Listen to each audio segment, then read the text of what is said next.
Pilipinas, kumusta po kayong lahat? Ako po si JS at eto na naman tayo. Napakaganda na naman po ng ating breaking news. As ika nga, na talaga namang si Senator Marcoleta ay meron dalawang ipapile na resolution at sa Monday na niya to ipapile. Sabi niya kahit daw saan dumapo yung resolution na to, wala siyang pakialam basta't ito ay idediretso niya. Kasi nga, dalawa yung resolution niya na gagawin para kay PRRD. Yung isa, gusto niya ma-declared na yung yung ginawa kay PRRD ay unconstitutional, parang ganon. So, pag yun ay na-declared nga naman na mali, so pwede na niyang balikan ng diretsuhan din yung mga nag-implement, yung mga gumawa niyan. So, 'di ba, ang ganda. Tapos yun nga, sabi niya, nandun naman lahat ng mga reason ko. So, pagtalunan namin, magdidebate tayo kung bakit ko ginawa to. Sabi niya gano'n. Tapos yung isa naman, hindi katulad nung kay Senator Cayetano na house arrest. Yung sa kanya hindi. Pauwiin na sa Pilipinas talaga si PRRD. Pauwiin. Kasi nga, ang sabi niya, wala pa namang hatol si PRRD. Bakit nakakulong na kaagad yan? Doon sa mga ibang malulupit ang kaso, nakakalaya naman. Bakit kailangan nandiyan na kaagad si PRRD? Kaya dapat talaga, maipanalo to ni Senator Marcoleta. Pero yun nga, magaling naman to May tiwala tayo dito kasi idol din natin to sa galing niya Ito ang malupit talaga kay Senator Marcoleta. Dire-diretso siya. Wala siyang paligoy-ligoy. Kita mo yan, di ba? Okay din naman yung kay Senator Cayetano. Pero itong kay Senator Marcoleta, diretso. Pag nga naman na-declare nila yon, o di mas lalong pwede na nilang balikan. Ayan, sila Torre na yan. Yung basta yung lahat ng sangkot niyan kay PRRD sa pagkuha sa kanya. Tapos yun nga, pauwiin kung papauwiin, hindi na yung mga house arrest. Tapos yun nga, kung may katwira naman kayo na pauwiin siya, ba't hindi nyo nalang ilaban? Katulad niya, di ba? Siya kasi ready talaga siya, handa siya sa bakbakan, sa debate, o makipagtalo, basta't alam niya yung ginagawa niya. So, napakagandang alam niyo yung makakakita ka ng mga ganito, makakbang na, parang ng puso, di ba? Nakakagaan ng kalooban kahit papaano na may ganitong kumikilos, di ba nga? Kasi parang nakakawalang pag-asa nga yung kay PRRD kasi sabi si BP Sara na rin nagsabi na napakahirap ng ibalik ni PRRD kasi nga nandun na siya sa detention. Kahit si Marcos Jr. ay parang hindi na rin niya magagawa kasi nasa custody na siya ng ICC. Yun yung sinasabi niya.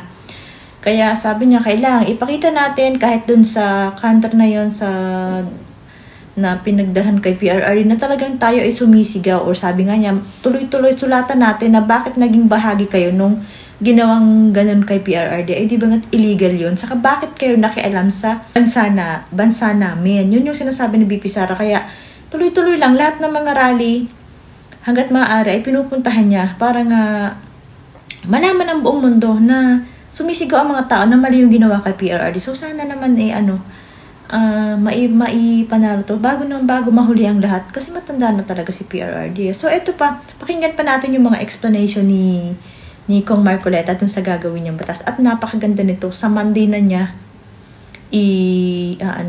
ipapile. So, aabangan pa natin to. So, at syempre, hindi mawawala ang komento mula sa ating mga netizens.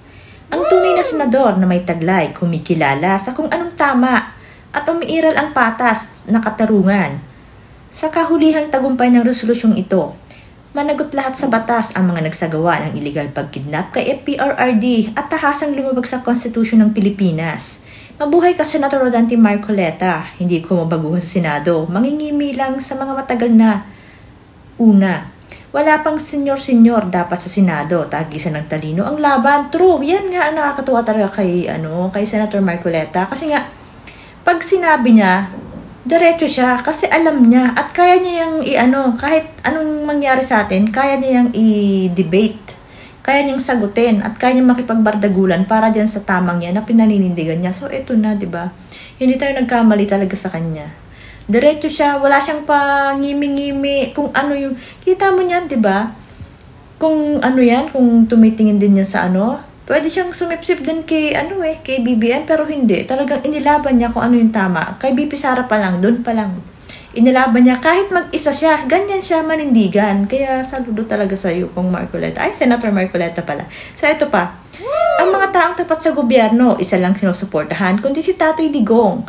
Sila yung taong may malasakit. Ay, true. Yan nga sinasabi ko, diba? Kita nyo naman, yung mga taong sumusuporta kay PRRD, yung may mga paninindigan talaga. Kasi nga, sila talaga yung tunay na matatapang. Kasi, yung panahon na to ni Marcos Jr., yung lahat ng sumusuporta kay PRRD, tagilid, as in ginigipit. Pero yung mga taong tumitindig at patuloy na lumalaban, sila yung totoong matatapang. Mga duwag naman to, mga duwag, sinasakpangyarihan lang sila, kaya sila ganyan eh.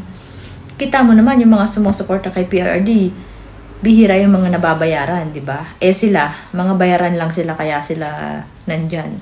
Kita mo naman yan, makikita mo naman yan, kita mo yung mga umalis na dun sa PDP, yung mga dating kumakampi kay PRRD na ngayon ay bumalik kay BBM, yung wala silang sinasabi kahit maling-mali na yung ginagawa, diba? Kita naman yan eh. So, ito pa. Tama po, dapat lang at panagutin ang mga traidor na nag-group effort sa kidnapping ni PRRD papuntang ICC na responsable sa paglapastangan ng ating soberanya at pamamahiya ng ating bansa sa buong mundo. True. Grabe, sabi nga ni Pipi Sara, sobrang nakakahiya po tayo sa buong mundo sa ginawa nila kay PRRD. Tayo lang ang bansang nagkaroon ng ganyang pangyayari. Gawa ni BBM nga. 'Di ba? Nakakahiya. So, ito pa. Yun ang dapat dahil walang karapatan ang sino mang politiko na ganyanin si PRRD. Majority ng Pilipino si PRRD, kaya pauwi na nila si PRRD. Bago mahuli ang lahat, kapag may mangyari kay PRRD, magkakagulo ang Pilipinas. Ayan, 'di ba? Yan naman ay talagang sinasabi na kaya sila Robin Padilla, sila Senator Bato, talaga magkakagulo kapag hindi nyo naiayos ng tama na maibalik dito si PRRD ng buhay at maayos. Ay nako, sinasabi na ng nakakarami. Hindi na katanggap-tanggap kapag iniuwi ninyo yung walang buhay sa Pilipinas si PRRD. So ito pa.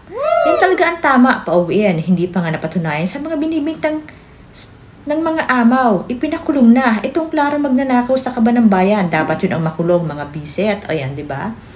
Hindi talaga si PRRD ang dapat na nakakulong. Sila dapat, dahil yan ang alam ng mga tao na. Kung masusunod lang talaga yung karamihan, ako, may galalagyan tong mga taong to. Sobra-sobra na yung pagkakamaling ginagawa nila. Tapos, yan ang ginawa nila kay PRRD. Ay, hindi sila mapapatawad ng mga tao. So, eto pa. Praying for Senator Rodante Marcoleta na makakauwi si Tatay Digong. Buhay at malakas, bagamat malalaking tao ang babanggain mo. Naniniwala kami na mas malakas pa rin ang Diyos na magpoprotekta sa iyo at sa mga taong gumawa ng paraan para may uwi si PRRD. Oh yes naman, kaya ni Senator Marcoleta, magtiwala lang tayo. Hindi man ganun kadala dahil syempre nga talagang wala ang babanggain na niya si BBM eh. Dahil dun naman rekta yan eh. Sabi nga ng lahat, wala namang ibang niyan eh. Kung hindi naman pumayag si BBM, hindi mangyayari yan. Siya pa ang tatanungin yan kung po pwede. Siya talaga, kaya hindi may itago. Hindi siya pwedeng tumanggi na siya ang punot dulo niyang nangyari yan kay PRRD. Kahit ano pang gawin niya. 'Di ba? So abangan natin to, napakaganda namang balita nitong kay Senator Marcoleta na to. Saludo talaga sa iyo, sir. Woo!